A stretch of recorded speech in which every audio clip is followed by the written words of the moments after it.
পুলিশকেও আমি ভিডিও দিয়েছি যে এটা তদন্ত করে যে হোক তার কঠোর একটা শাস্তির জন্য আমি দাবি জানিয়েছি এবং আমি যদি সুযোগ পাই মাননীয় চিফ মিনিস্টার সঙ্গে তারপরে আমি কালকে বলছি আপনারা জিজ্ঞেস করেন কালকে 9বার মতো আমি কথা বলেছি, আজকে সকালে কথা বলেছি, আমার যাওয়ার কথা ছিল আজকে সেখানে, কিন্তু উনি মানা করছেন রিপোর্ট করার জন্য এবং ওনাকেও আসলে আমি কালকে খবর পাইলাম আমার রাত্রে সাহেবের সঙ্গে আমি কথা বলেছি, তারপরে রাত্রে তো 9:30 দিকে আমি বলেছি ওনাকে ওয়ানটা রিপোর্ট জারি করেন এখানে থেকে এটা খবর পাওয়ার পর উনি করার পরে এটা 9:30 দেখছি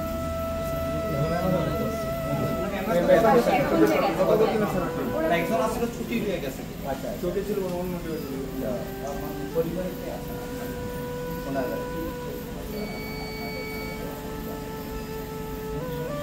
আমি আপনাদের সাহায্য করতে পারি চলছে রেডিশন করতেছে যদি ইয়ে হয়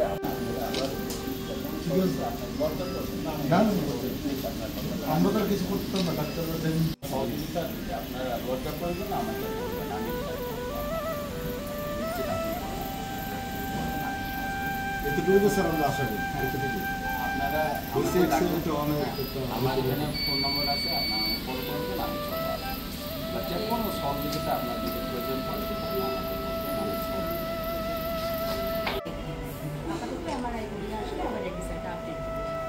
মেডিসিন সব চলছে। এখন ওনার মূল সমস্যা মাথার মধ্যে আঘাত পেয়েছে আর স্পাইনে কোথাও পেয়েছে কিনা এটা আমার গেলে বলে বুঝতে হবে আমার এটা খুলে ওনার একটা না এখন যাচ্ছে নেকের মধ্যে ব্যথা পেয়েছে তো সি স্পাইনে কোনো ইনজুরি আছে কিনা এটা আমার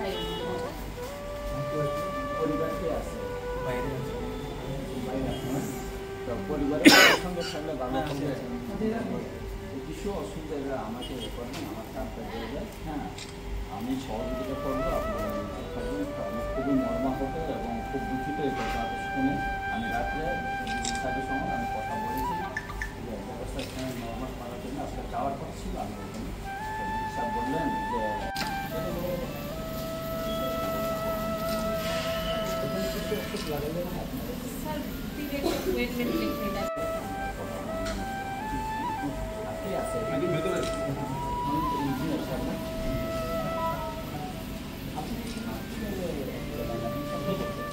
सोशल मीडिया से पहले बार देखा जो उमरपुर का शांति बाजार में एक्सीडेंट था।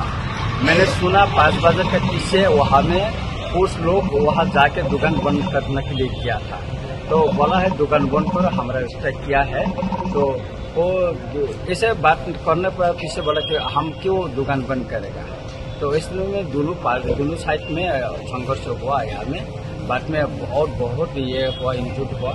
तो मैं देखा है जो हमें हमारा जो बीडीओ साहब और इंजीनियर साहब एवं एसडीपी साहब उन्हें इंजूर्ड हुआ, उनको जीबी हॉस्पिटल में लेके आया, मैं देखने के लिए आया हूँ यहाँ में।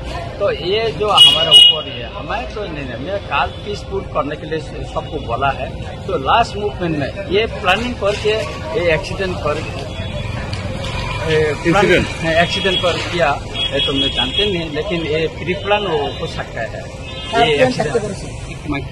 ये এটা কারো পরিকল্পনা থাকতে পারে, কারণ 5টা বাজার পরে অধিকাংশ জায়গাতে বাইক ফোটার জন্য আমি নিজে বলে দিয়েছি যে আমাদের পিকেটিংটা উঠে নাও, বনটা থাকবে 24 ঘন্টা, এটা উঠে নেওয়ার জন্য আমি নিজে বলেছি যে বাইক ফোটার জন্য, যেটা আগরতলায় আমরা সবার অনুরোধে আমরা 3টার দিকে উঠে দিয়েছিলাম। এবং এই ঘটনা খুবই দুঃখজনক। আমি কালকেও সাহেবের সঙ্গে কথা বলেছি, আজকে সকালে কথা বলেছি, উচিত যে হোক এই ঘটনা যাতে অ্যারেস্ট হয়, সে যে করুক, এই ঘটনার দোষী শাস্তি যেন উপযুক্ত শাস্তি, কঠোর শাস্তি যেন পায়, সেটা আমি করি। এবং এই ঘটনা আমি নিন্দা জানাচ্ছি, এবং যারা এখানে অ্যাক্সিডেন্ট হয়ে যারা এখানে আহত হয়ে যারা জীবিত অ্যাডমিশন হয়েছেন, আমি তাদের প্রতি আমার সহানুভূতি এবং মর্মতা এবং সহযোগিতা থাকবে। আমি তার পরিবারের সঙ্গে কথা বলেছি এবং আমার নিজের মোবাইল নাম্বার কার্ডগুলি আমি দিয়েছি, যে কোনো সহযোগিতা তাদের যদি প্রয়োজন হয় সেটা আমি তাদেরকে করবো, এই প্রতিশ্রুতি আমি দিয়েছি। স্যার, সোশ্যাল মিডিয়াতে একটা বারবার দেখানো হচ্ছে যে you are a Bangladeshi citizen, तो आप इसको लेके क्या रिएक्शन देंगे और क्या करेंगे, क्योंकि you are a member of the assembly also. हम कानून में क्या लिखा है हम देखेंगे, कानून से हम लड़ाई करेंगे। हम भी देखा है बांग्लादेश का आइडेंटिटी है, मेरा बर्थ सर्टिफिकेट भी सोशल मीडिया में बहुत वायरल हो रहा है। हेडलाइन त्रिपुरा में भी लिखा है और दैनिक संवाद में भी लिखा है, तो वायरल। बाकी जो सोशल मीडिया में बहुत वायरल हो रहा है, ओनली मेरा के लिए नहीं, मैंने देखा हमारा चीफ मिनिस्टर और हमारा MP साहब विप्लव जी का ID कार्ड और उनका बर्थ सर्टिफिकेट भी वायरल हो रहा है।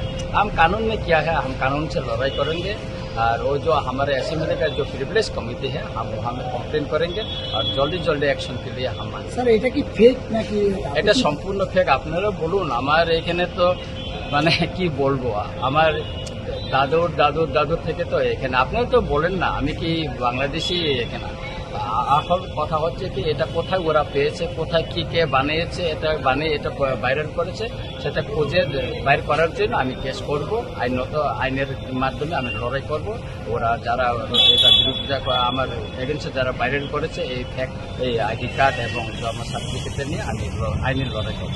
স্যার একটা কমন চিজ আমরা দেখেছি যে आप भी बोल रहे हैं कि एक कंस्पिरेसी हो सकता है, CM भी बोल रहे हैं कंस्पिरेसी, सारे लोग ही बोल रहे हैं कंस्पिरेसी, पर ये कंस्पिरेसी किया कौन? और आप सब सरकार में हैं, पुलिस था वहाँ पे, इसके सामने ये इंसिडेंट हुआ है, तो how do you see the overall thing?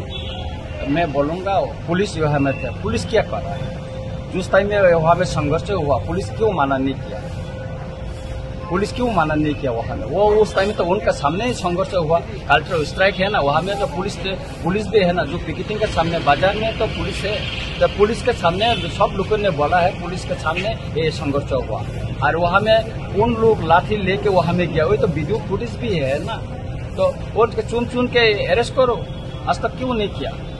আপনি কি মনে করেন সে আপনাদের পিকেটিং এর মধ্যে অন্য কোনো দলের লোক ছিল? অন্য কোনো দলের লোক মানে সেখানে ঢুকে এরকম কাজ করতে পারে, এটা সম্ভব। সারা ত্রিপুরাতে কোথায়, আর যে জায়গাটা বেসাই করে নেওয়া হয়েছে সেটা হলো মিশ্র জনবসতি এলাকা।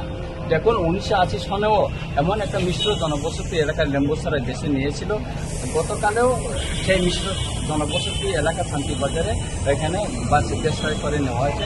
আমি যখন অ্যাক্সিডেন্টের ঘটনা দেখার পরে আমি বলেছিলাম এটা পূর্ব কোনো পরিকল্পনা, কারণ দিনের বেলা ঘটনাটা ঘটছে না, যখন দুদলীয় হইল অন্ধকার নেমে আসলো তখন এই ঘটনাটা হয়েছে। সুতরাং এটা পূর্ব পরিকল্পনা ছাড়া আর এরকম ঘটনার সম্ভাবনা নাই। স্যার তাদেরকে কি আপনারা চিহ্নিত করতে পেরেছেন এখন পর্যন্ত? এখন পর্যন্ত চিহ্নিত করতে পারেনি। অন্যান্য ত্রিপুরা স্যারও ইনজুর হয়েছে, একজন বুলেট ইনজুর কোলাই হসপিটালে আছে। আমি কথা বলেছি, আমি ডিজি সাহেবকেও বলেছি, ওনাকে ট্রিটমেন্ট দেওয়া হয়েছে। আরও কয়েকজন ইনজুর হয়েছে, আর 4 জনের নাম আমার কাছে এসেছে। অনেকে বইয়ে ট্রিটমেন্টে যাচ্ছে না, আজকে তাদেরকে পুলিশ এসকর্ট করে সেখানে পাঠানোর জন্য আমি বলেছি যে তারা ট্রিটমেন্ট হয়ে যাবে। আমার কাছে কিছু ফটো আছে তাদের ইনজুরগুলি, মানে অনেকের পেটের মধ্যে একজনের তীর লেগেছে, সেই ছবিটাও আমার কাছে আছে, ওটা আমি আলোচনা করব। এবং আজকে আমি সেখানে যাওয়ার কথা ছিল, ডিজি সাহেব বললেন সেখানে সিচুয়েশনটা নর্মাল এখনো হয়নি, আপনি 1 দিন হোল্ড করে দেন, আবার সেখানে যাওয়া যাবে। সব অংশের জনগণের সঙ্গে আমি দেখা করব। বুলেট যে ইঞ্জুরি হয়েছে এটা কি পাবলিকের দ্বারা নাকি পুলিশ দ্বারা? এটা কে করছে জানি না, কেন পায়ে দিয়ে। ওনার নাম হচ্ছে অজিত দেববর্মা, উনি কোলাই হাসপাতালে আছে। আজকে অনেক সাংবাদিকরা ওনার ইন্টারভিউ নিয়েছে, আমি ডিজি সাহেবকে জানিয়েছি। ডিজি সাহেব বলছে এটা বুলেট ইনজুর নাও হতে পারে, কিন্তু যিনি ইনজুর হয়েছে উনি বলছে ওটা পাওটা একদিকে লেগে বাইরে হয়ে গেছে এবং এখানে অপারেশনের দরকার নেই, কিন্তু ওনার ব্যান্ডেজ বড় হয়, একটা ইনজুরি। Thank you sir.